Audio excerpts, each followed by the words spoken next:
मानव योनि वरदान या अभिशाप। इस गूढ़ प्रश्न का उत्तर जानने के लिए पूरी वीडियो देखें। क्या ये जन्म आत्मा के विकास का सर्वोत्तम अवसर है या ये जन्म बंधनों का कारण बनता है?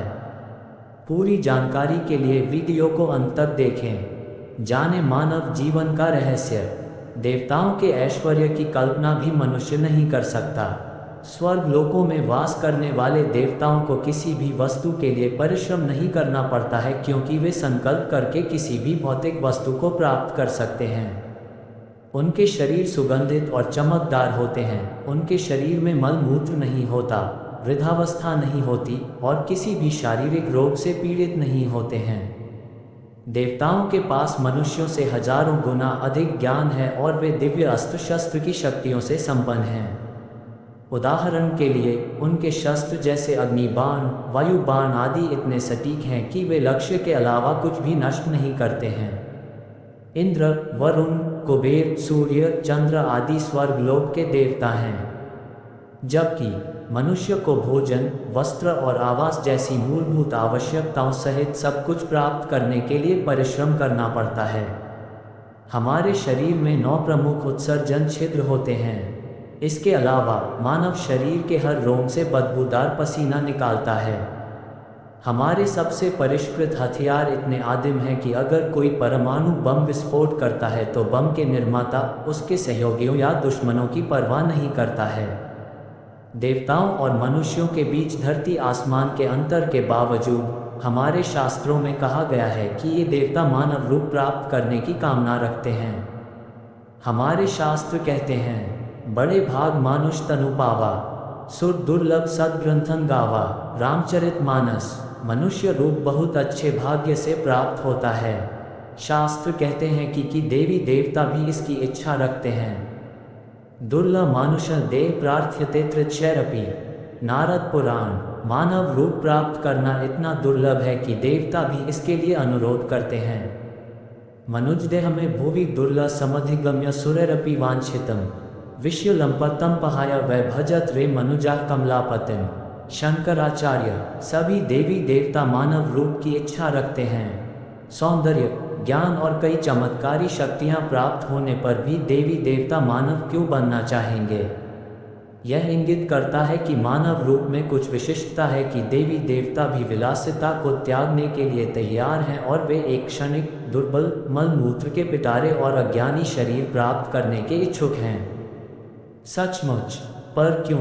गहन अवलोकन ये साबित करता है कि मानव की शारीरिक सुंदरता की उपमा पशु पक्षियों से दी जाती है, अर्थात उन जीव जंतुओं का गुण सर्वश्रेष्ठ है और मनुष्य यदि बहुत अच्छा हो तो उसके जैसा कहा जाएगा तुलना में बहुत कम है। उदाहरण के लिए मानव आँखों के आकार की तुलना हिरण या चकोर से की जाती है, चाल की तुलना हाथी से की जाती है और आवाज़ की मिठास की तुलना कोकिला पक्षी की आवाज़ से की जाती है। सौंदर्य की तो बात ही छोड़ दें, मानव रूप में पशु और पक्षियों की तुलना में बहुत कम शारीरिक क्षमताएं हैं। उदाहरण गिद्ध मानवों की तुलना में बहुत दूर देख सकते हैं। कुत्तों में गंध और सुनने की अधिक तीव्र शक्ति होती है। जानवर जहरीली घास, झाड़ियाँ और पत्ते नहीं खाते थे। वे सहज रूप से खाद्य और अखाद्य भोजन के बीच अंतर करने की क्षमता रखते हैं, जबकि मनुष्य नहीं करते हैं।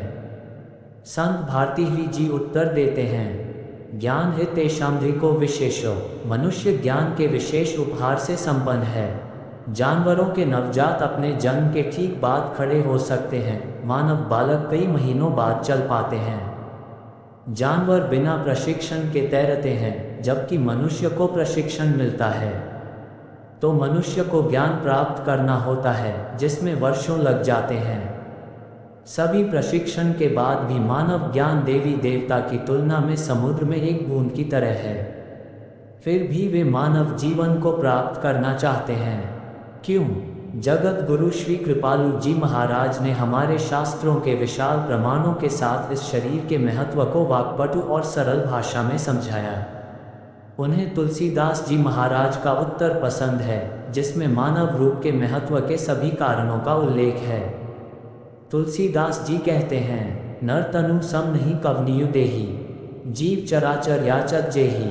मनुष्य रूप जैसा कोई रूप नहीं है, जो सभी चल और अचल प्राणियों द्वारा वांछित है।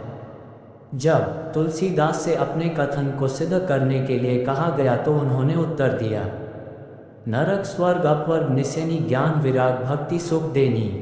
मानव शरीर नरक स्वर्ग मुक्ति ज्ञान त्याग और भक्ति प्राप्त करने का माध्यम है। मानव शरीर इतना प्रशंसनीय इसलिए है कि यह नरक की ओर ले जा सकता है।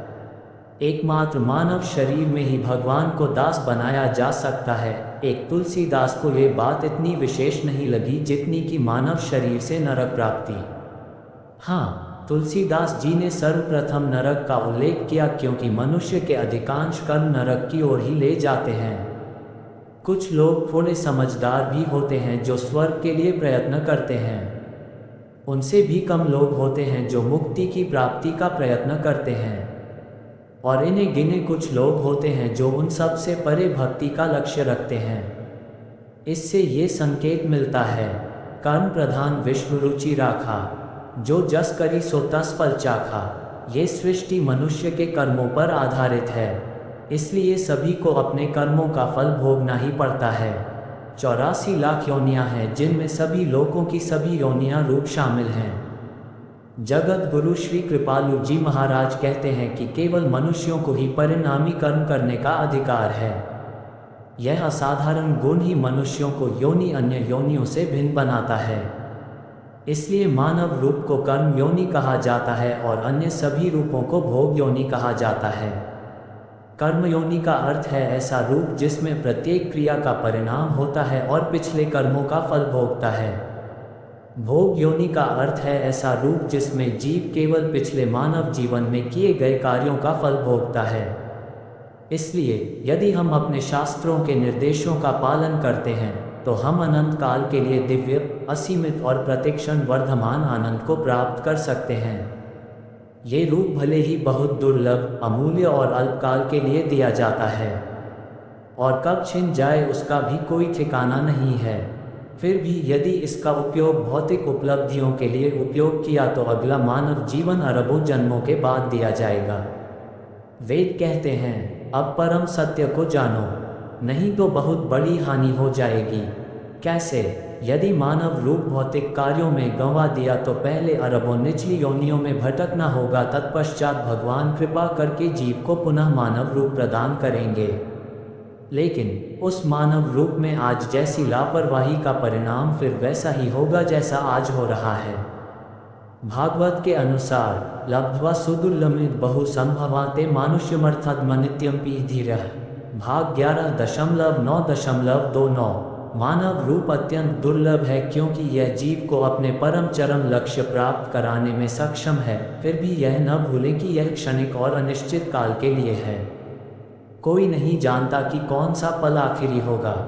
महाभारत में वेद व्यास ने कहा है, बहिस्सरति निश्वासे विश्वासः कः प्रवर्ते। हम कैसे भरोसा कर सकते हैं कि जो सांस निकल गई है वह वापस आएगी। को ही जानाति कस्याद्य मृत्यु कालो भविष्यति। केवल मानव रूप ही नर्क स्वर्ग मुक्ति या भक्ति प्रदान कर सकता है। अपना लक्ष्य निर्धारित करें और उसे प्राप्त करने का प्रयास करें। कौन जाने कौन सा पल आखिरी होगा। तो मानव योनि सबसे अमूल्य है क्योंकि यह एकमात्र ऐसा रूप है जो हमें असीम आनंद प्रदान कर सकता है। लेकिन ये क्षणिक है और मृत्यु के उपरांत जीव की गति इस शरीर में किए गए कर्मों पर निर्भर है। यदि हम मानव जीवन के मूल्य को समझें, शास्त्रों पर विचार करें, जो उपदेश हैं उनका अभ्यास करें, महापुरुषों के अनुभवों का लाभ उठाएं और संतों के निर्देशों का पूरी निष्ठा से पालन करें, तो मानव रूप सबसे बड़ा वरदान हो सकता है। यदि हम ईश्वर के सबसे अनमोल उपहार की उपेक्षा करते हुए मनमाना जीवन व्यतीत करते हैं और अपने शास्त्रों और संतों का अनादर करते हैं, तो इसका परिणाम हमें 84 लाख योनियों में घूमना पड़ सकता है। इससे सिद्ध होता है कि प्रत्येक जीव स्वयं निर्णय करता है कि मानव रूप उनके लिए वरदान साबित होगा या अभिशाप।